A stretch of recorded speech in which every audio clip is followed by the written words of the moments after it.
গলিতে মুহাম্মদুর রাসূলুল্লাহরে গেলে পাবি।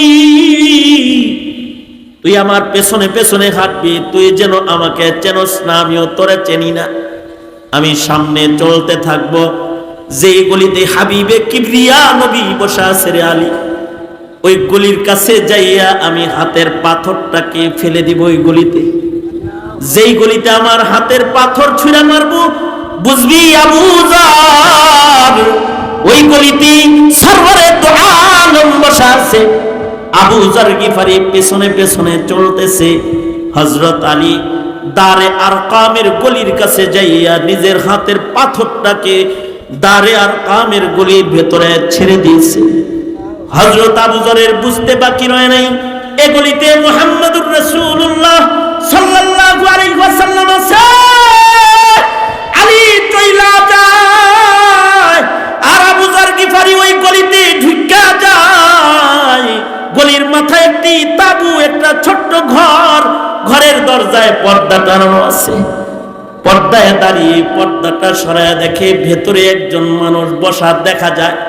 আবু যর আল্লাহর রাসূলের চেহারাটা দেখাই দরজায় দাঁড়ায় বলে, আরবের লোকরা রে, সত্যবাদী চিনলি না? এই চেহারা মিথ্যাবাদীর চেহারা না। যা আল্লাহর রাসূলকে জড়ায় ধরেছে, কালেমা পড়ে মুসলমান হয়ে গেছে। আল্লাহ যারে কবুল করে তারে দূর থেকে আকর্ষণ দিয়া নবীর সামনে বসায় দেয়। আবু যর গিফারি মাতাফে বাইতুল্লাহতে বসে বসা উনি তালাশ করতেছে, দেখি নবীর চেহারার কোনো মানুষ দেখা যায়। সারাদিন বয়ে রয়েছে, নবী আর খুঁজে পায় না। হযরত আলী খেয়াল করে দেখলেন একটা লোক সকাল থেকে সন্ধ্যা পর্যন্ত এক জায়গায় বসে রয়েছে। হযরত আলী তারে যায় বললেন, এই ভাই, সারাদিন বয়ে রয়েছেন, কিছু খাইছেন? মুসাফির মনে হয়।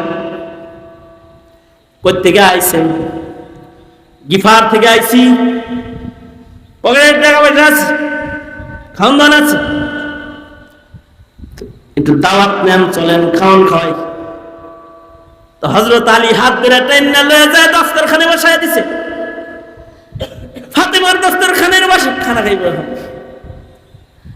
আল্লাহর রাসূল সাল্লাল্লাহু আলাইহি ওয়াসাল্লামের জামার দস্তরখানে খানা খাইবে। হযরত আলী খানা খাওয়াইছেন। পরিস্থিতি এত জটিল যে হযরত আলী এটা জিগাইবার সাহস পায় না, কি লেগে আইছেন মক্কায়। কারণ ওই যে আইন, সাবধান, কি জন্য আইছে এগুলো জিজ্ঞাসা করা নিষেধ। খানা দানা খাওয়া কয় তাহলে জানগা। হযরত আবু যর গিফারি চলে আসছে, আবার আয়া মক্কায় বয়ে রয়েছে, হারাম শরীফে কাবা ঘরে বয়ে রয়েছে। পরের দিন হযরত আলী যায় দেখে যেই জায়গায় গতকালকে আবু যর বসা ছিল, আজকে ওই জায়গায় বসে রয়েছে।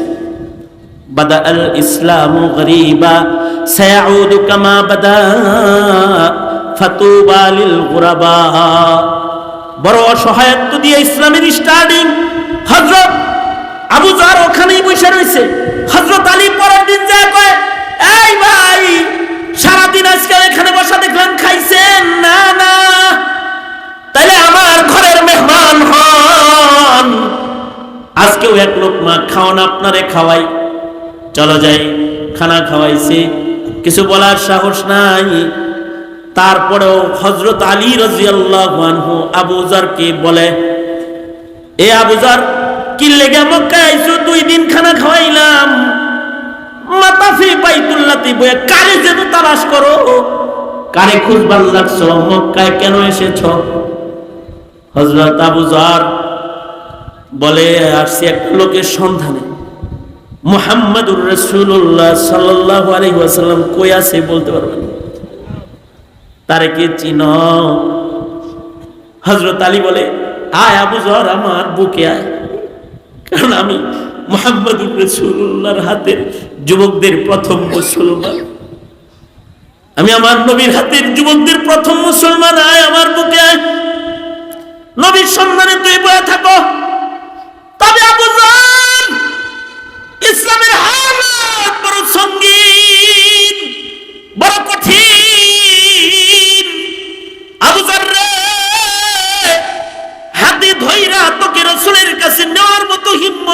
সাহস আমি আলীর নাই।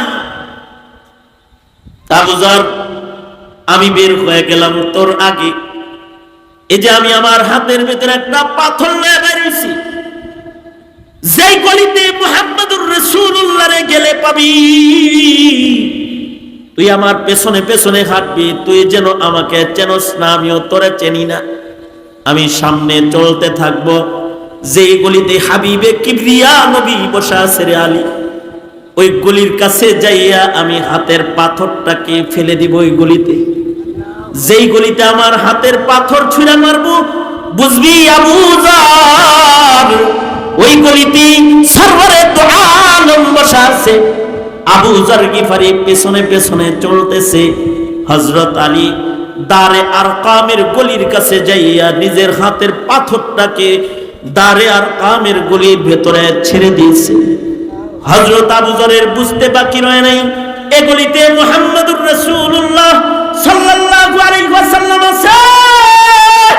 আলী চইলা যায় আর আবু যর গিফারি ওই গলিতে ঢুকা যায়। গলির মাথায় একটি তাবু, একটা ছোট্ট ঘর, ঘরের দরজায় পর্দা টানানো আছে। পর্দায় দাঁড়িয়ে পর্দাটা সরায় দেখে ভেতরে একজন মানুষ বসা দেখা যায়। আবু যর আল্লাহর রাসূলের চেহারাটা দেখাই দরজায় দাঁড়ায় বলে, আরবের লোকরা রে, সত্যবাদী চিনলি না? এই চেহারা মিথ্যাবাদীর চেহারা না। যা আল্লাহর রাসূলকে জড়ায় ধরেছে, কালেমা পড়ে মুসলমান হয়ে গেছে। আল্লাহ যারে কবুল করে তারে দূর থেকে আকর্ষণ দিয়া নবীর সামনে বসায় দেয়।